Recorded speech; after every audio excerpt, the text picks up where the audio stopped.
Welcome back to the program. We invite you to join the conversation on Twitter. We're at Biz Morning at Channels TV or at Harriet Agbeni, or better still, send us an email to businessmorning at channelstv.com.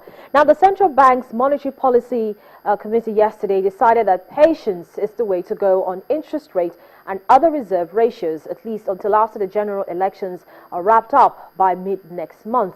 So why did the CBN urge patience? What are the implications and what are the takeaways of do-nothing policy decisions? Joining me to discuss this is the Managing Director and CEO of Financial Derivatives Company Limited, Mr. Makrowani. Thank you, Mr. Rani, for joining me in the program this morning. So, I know that, it's a basic question, but let me ask it anyway. Did it come as a surprise when the Central Bank, the Monetary Policy Committee decided to hold its stance on all rates? No, not at all. 3 days to a presidential election, any move would have been interpreted as politically motivated. So, conventional logic meant do nothing. But what was interesting, you used the word patience or patient. Janet Yellen has removed that word from the lexicon of the Federal Reserve. When you take that word out, it means that for the next 2 meetings you are going to do nothing. But when you use it, it means that you could do things within the next 2 meetings. What is interesting is that almost all the steps that were to be taken were taken before the meeting, between the last meeting and this meeting. And therefore, we just have to wait and see what happens in the next couple of days. We were not surprised, but more important is that what are the fundamentals saying? The fundamentals are saying that growth in this quarter was weaker than previously anticipated. Inflation is up, right, and the reserves are under pressure. So in such circumstances, the central bank had to take a much more strategic view in terms of making sure that there's a balance. What has happened is that 2 things are playing out at the same time. One is that there's a change in the system of selling foreign exchange. And the other thing is that that system has brought about a new rate. Is that rate closer to fair value or further away from fair value? It is closer. And that is why you see that since that system was scrapped on the 10th of February maybe, you find that the exchange rate has been pretty much stable. If anything, there's been a slight convergence. So what it tells you is that you're on the real equilibrium exchange rate path. I think that has to be established. So in other words, the decisions that were actually taken in November, which was one of the reasons why they said there wasn't going to be any shift in January, are still yet to crystallize in the economy. No, they have crystallized. What happened was that between the January meeting and the March meeting, steps were taken in between. And that means scrapping of the RDAS, introduction of the interbank foreign exchange market, bringing back the net open position, and also establishing a framework for monitoring these variables. That has happened. And what you've seen is that the role of the central bank as a manager of creating balance between the external and internal balances of the economy has actually been pretty much online. Okay. Now, at its last meeting, the committee expressed concerns about the weakening contribution of the oil sector to overall growth. Yes. Now, how much longer do you think this situation will remain moving forward? I think it will remain oil production. Don't forget, first and foremost, growth is an output measure, not a revenue measure. So oil production comes down when the markets are soft. And to the extent that we didn't pass the PIB, which has been in the works for the past 6 years, we didn't pass the PIB. So there are no investment dollars. All you have is production dollars. The production dollars are going down because the price has come down by over 50%. And so the revenue you get is lower, and therefore what you are doing is managing a lower revenue pot, right? And the central bank is a monetary policy organ, which is in charge of making sure that there's stability in prices, in money supply aggregates, and the exchange rate value of the currency. But one thing that came out of that discussion yesterday was the question of dollarization of the economy. 50% of total time deposits in the country are now in dollars. Why would Nigerians be keeping their dollar deposits and getting 1% rate of interest compared to maybe getting a 10 or 12 or 15% in Nigerian treasury bills? So the central bank is worried. But the question is that Nigerians are rational economic agents. Okay? And why would they, the central bank is very concerned about having a dual currency. There's what you call a legal tender and what you call a currency of use. Now, the legal tender is Naira, and the people in Nigeria are now saving their money in dollars, getting 1% in dollars. They prefer to get 1% in dollars than to get 12 or 13% in Naira. Okay. Okay, so that's a big question. So that's a big question. Now, a lot of people have also wondered that who does this decision really, favor? Who stands to benefit more from those decisions that the central bank has taken at this time? Okay. I think the economy as a whole. Basically, you have to look at an environment of stability. During elections everywhere in the world, there's uncertainty about the outcome of the election. It heightens anxiety. Anxiety heightens risk, and risk gets priced into instruments.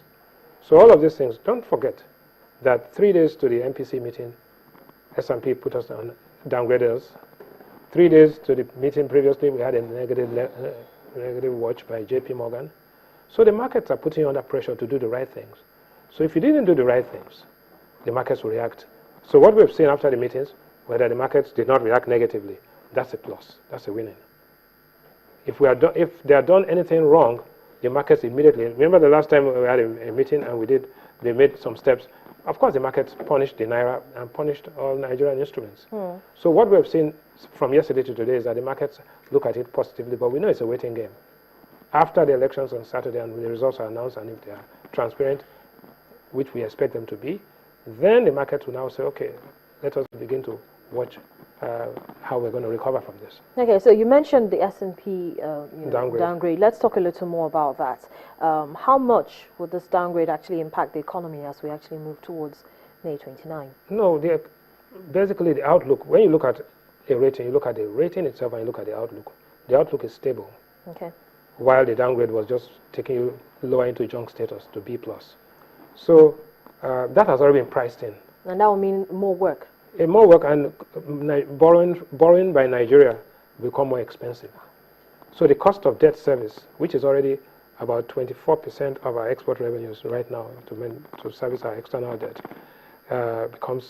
puts us under pressure. Your debt as a percentage of GDP is low, but your debt as a percentage of your revenue is high, and that's a big drag on the economic activity of this country. But now with inflation at 8.4% and expected to increase for the month of March, what strategy do you expect the fiscal authorities to adopt moving forward? Okay, inflation has two components. There's inflation as a result of money supply growth. And if you listened carefully yesterday, money supply growth was negative, which means that money supply has not grown. So we can isolate money supply phenomena. What has happened is that imported inflation. Imported inflation means that what are the price of the commodities that you import? We import wheat, we import rice, we import sugar, we import vegetable oil and some other things. If you look at all of those commodities, the prices have actually come down, but not as much as the exchange rate. The cumulative depreciation of the currency from October last year to now is about 17%, 17 to 18%. The commodity prices have come down by almost 11%. So the net incremental effect is about almost 7%. In addition to what it is. So I expect that you will see price increase, CPI increases of about almost 2 to 3% over the next 3 months, which is high. If you take that 8, 9, 10, about 10, 11% outside the central bank band. But if I get a 10% increase in prices year on year compared to a 17 to 18% depreciation in the currency, then I'm fairly in stable territory.